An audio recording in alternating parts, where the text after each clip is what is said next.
I guess the first time I heard about Romania or heard the word Romania was around 1980. I would think I was like 13 years old, and it was the World Olympics.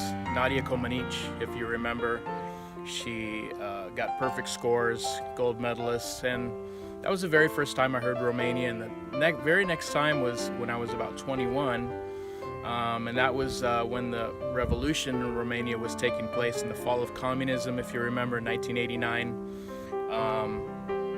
And those were the first times I ever heard really about Romania. I had no idea where Romania was. I didn't know what color the people were. I would have never guessed it was in Eastern Europe.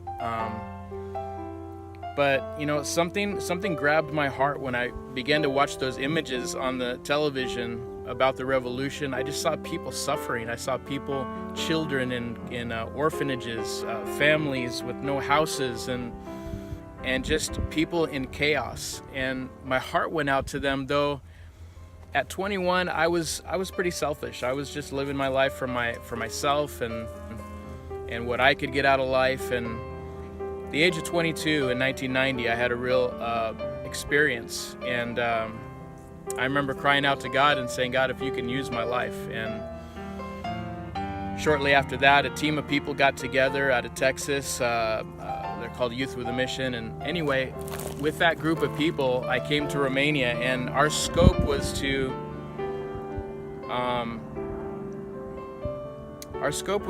stay at an orphanage for 3 weeks, an all-girl orphanage. And I'm gonna tell you something, in that orphanage, something happened in my life. I all of a sudden, I just became connected, intertwined with a people that was never my people. My heart went out to them. I cried and cried and cried, and just felt so that my life could be used. And I came back to America, and shortly after that, I moved to Romania. Sold, almost everything that I had, which wasn't a lot, by the way, at 22.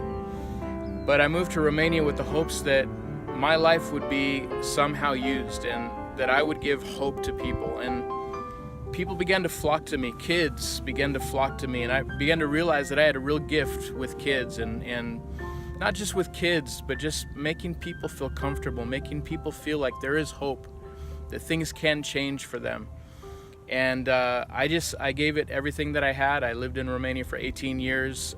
The first couple of years was just an amazing time. There was a nonprofit organization based out of Switzerland that was sending constantly literature, clothes, food.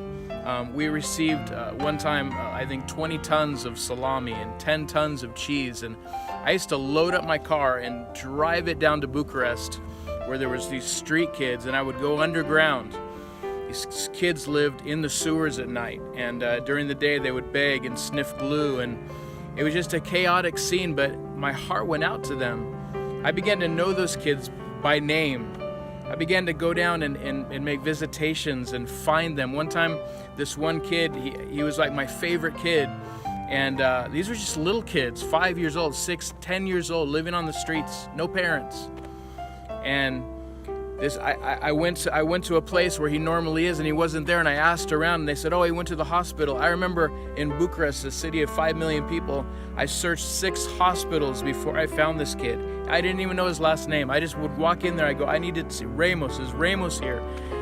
My heart was just bleeding to give these kids hope, to give these kids some kind of future. And Diaconia was so helpful in that, because they were constantly, their heart was just giving. The people of Switzerland gave for so many years for the Eastern Bloc countries. And I was there at that time where I could take that stuff and utilize it and take it to this family and that family. And kids, like I said, would just flock around me, and family members. They say you never can know so much about a man until you walk in his shoes. But I want to tell you, you can never know so much about a man until you use his outhouse, until you eat at his table, until you sit down and eat the food that is prepared before you, even if it looks disgusting, even if you don't know what it is. You just say, you know what, I'm going to please these people by doing whatever I can. And that's what I want to do.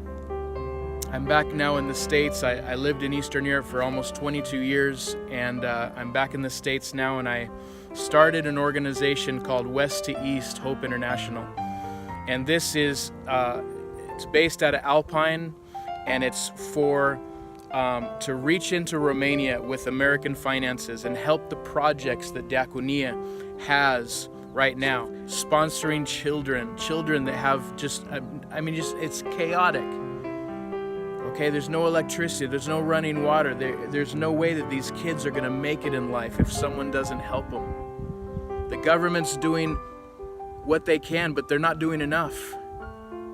There's human trafficking, girls 12, 13, 14 years old that are getting taken away and used as sex slaves.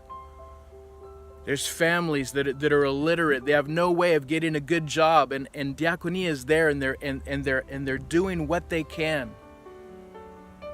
And I believe, and I'm hoping that the American people will rally up with me and will give whatever you can. Whatever you can will help to give to West2East Hope International, to help Romania, to help them get out of poverty. One soul matters.